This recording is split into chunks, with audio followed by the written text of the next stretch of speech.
He saved a drowning wolf, risking his life, and then something shocking happened. An elderly man, Matthew, risked his own life to save a drowning wolf from a frozen lake. You won't believe how the wolf later repaid the kind man.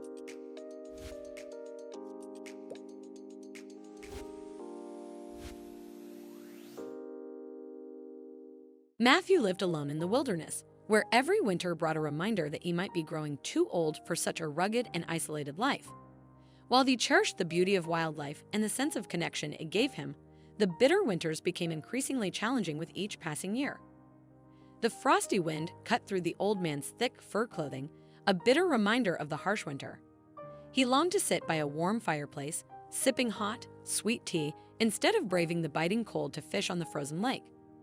But he had no choice. He needed to stockpile enough fish to last through the long winter ahead. One chilly December day, as usual, Matthew set out to fish. As Matthew made his way through the winter forest to the lake, he spotted a massive wolf approaching the distant shoreline. The animal was far enough away that Matthew felt no immediate danger and instead took a moment to admire the majestic predator. From its movements and demeanor, he could tell it was still young and inexperienced. The wolf stepped onto the lake ice to quench its thirst. Unaware of the deadly risk it was taking, a mature wolf would never have dared to step on the thin, not yet completely frozen ice. But this young and inexperienced predator, full of strength and fearlessness, did not notice the danger until the fragile ice cracked under his weight. There was a deafening crash, and the wolf fell into the icy water. The poor animal tried to get free, but its heavy, shaggy skin quickly got wet, and a thin layer of ice broke under its weight each time and did not allow the animal to get to the surface. The wolf floundered desperately in the icy water, weakening and freezing with every wasted minute. Matthew could no longer bear to watch this torment. He dropped his fishing gear and ran to the wolf, taking with him a brand new gun, a recent gift from his son, just in case. The son was worried about his elderly father living alone in the forest, and for safety, he gave him a weapon. Matthew understood perfectly well that going out on thin, fragile ice was very dangerous, so he assessed which side the ice was thickest and carefully crawled from there to the animal in trouble, slowly reaching the wolf. The man gently grabbed its paws and pulled it toward him. Fortunately, the ice held both of them, and the predator seemed to sense that the man wanted to help him and did not resist. After a few minutes, which seemed like an eternity to Matthew, he was finally able to pull the wolf ashore. The man sighed with relief, but the wolf remained lying in the snow. Because due to hypothermia and severe weakness, he could not even stand on his paws. Matthew realized that abandoning the predator now in the forest would mean almost certain death for the animal.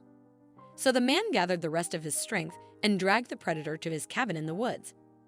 There, Matthew immediately lit a fire in the fireplace and dragged the wolf closer so that he could finally warm up. When the predator came to his senses, the man gave him something to drink and fed him with the fish he caught. The wolf did not show any signs of aggression, and his gaze showed gratitude to his savior.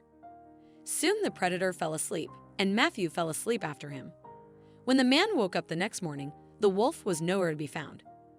The door of the house was ajar, and on the floor there were only scratches from claws and scraps of gray fur as a reminder of the night guest. This made Matthew smile. It means that his efforts were not in vain, and the wolf completely came to his senses after yesterday's misfortune. A few days later, Matthew saw an absolutely incredible sight. He left the house to get firewood, when suddenly he noticed in the distance a whole pack of gray wolves rushing along the edge of the forest. One of the wolves suddenly stopped and looked closely straight at the man. Matthew immediately recognized the predator he had recently saved. This meant that the warmed and fed animal had safely found its native pack. Several months passed and spring arrived. His son and his teenage grandson from the city came to visit a lonely forest recluse. His relatives often begged his grandfather to lead the dangerous life of a hermit and move to the city. But Matthew loved the solitary life surrounded by wilderness. At the same time, Naugi was incredibly glad to have the opportunity to show his forest possessions to his family. A couple of days later, the family went fishing in a small river that runs not far from the forest cabin. The boy ran along the shore, enjoying the beauty of spring while Matthew and his son were fishing. At some point, the grandfather lost sight of the teenager, and when he noticed, he was stupefied with horror. The grandson was standing on the very bank of the river, and from the nearby thickets, a giant brown bear was inexorably approaching him, whose menacing appearance inspired awe and respect. The shaggy giant, just awakened from its winter hibernation, attracted by the smell of fresh fish, came out to the riverbank right up to a child. The bear was hungry after a long winter and looked carnivorously at its prey. The boy was horrified and unable to even move, and the adults were too far away and powerless to do anything. It was pointless to shoot a gun from such a distance. Matthew and his son tried to drive the predator away by shouting or diverting its attention to themselves. But it was useless. The bear understood perfectly well that they were too far away to pose any threat to him. He focused on the small prey standing a few dozen feet away from him.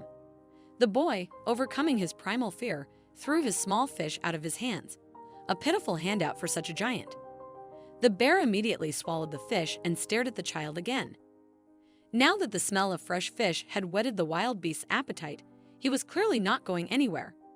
Matthew rushed to his grandson with all his might, hoping to somehow distract the attention of the predator, even if it cost him his life. But to his horror, Matthew realized he was too late. The distance was too great. The man only waved his arms and screamed desperately, realizing the futility of his efforts. Suddenly, a large gray wolf jumped out of the nearest thicket and rushed toward the bear. It was the same gray predator whose life Matthew had saved. The wolf stood between the boy and the bear, spreading his paws wide and growling threateningly at the hungry beast. The bear attempted to move closer to its prey, but the wolf stood its ground, growling fiercely without yielding an inch. Soon, the bear noticed several other wolves emerging from the nearby bushes, signaling that a serious confrontation awaited if it pressed forward. Weighing its options, the bear chose to retreat in search of easier prey and disappeared into the dense forest thicket. The wolf glanced at Matthew and his son as they approached, then let out a powerful howl, signaling to its pack to leave the people on the shore unharmed. Satisfied that the bear would not return, the wolf turned and made its way back into the forest, its pack following close behind. Matthew, his son, and his grandson stood on the shore, frozen in place, struggling to comprehend the miracle of their salvation. After this incident, Matthew firmly told his son that he would never return to the city. He vowed to remain in the forest, where the noble creatures of the wild felt far closer to his heart than the unpredictable and often cruel nature of people. What an incredible story! If you enjoyed this video and want to see more, don't forget to hit that like button, share it with your friends, and subscribe to our channel. We'd love to hear your thoughts, so please leave a comment below. See you in the next video.